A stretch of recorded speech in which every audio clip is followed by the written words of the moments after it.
Satgas Penanganan COVID-19 Kabupaten Buleleng Kamis siang melakukan sidak ke sejumlah apotek besar di Kota Singaraja guna memantau ketersediaan obat COVID-19.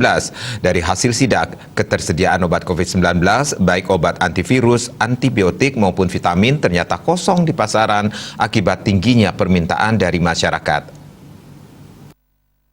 Pimpin Wakil Ketua Satgas Penanganan COVID-19 Kabupaten Buleleng, Nyoman Sucidre, bersama Kapolres Buleleng, Kepala Kejari Buleleng, Hakim Pengadilan Negeri Singaraja untuk memantau apotek besar di Kota Singaraja. Dari 3 apotek besar yang dilakukan sidak terkait ketersediaan obat untuk COVID-19, baik itu antivirus, antibiotik maupun vitamin ternyata stoknya kosong di pasaran. Pihak apotek mengaku jika kosongnya stok obat karena tidak adanya pasokan dari pihak distributor.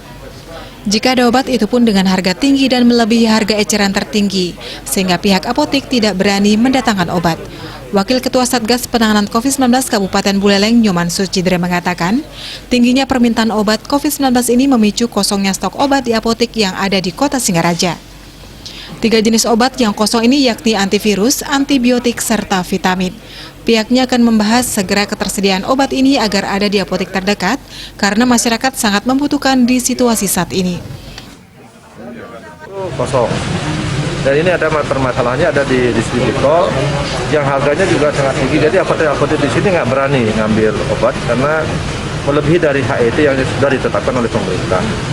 Nah ini yang akan kita carikan solusinya bersama Forkominda Kabupaten Buleleng akan masukan kepada di distributor di provinsi agar mereka betul-betul mematuhi aturan daripada pemerintah.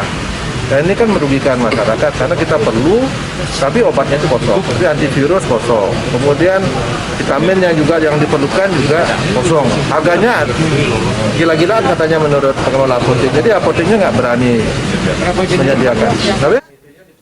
Termasuk harga obat agar tidak melebihi harga eceran tertinggi yang ditetapkan pemerintah. Komang Yuda, Bali TV.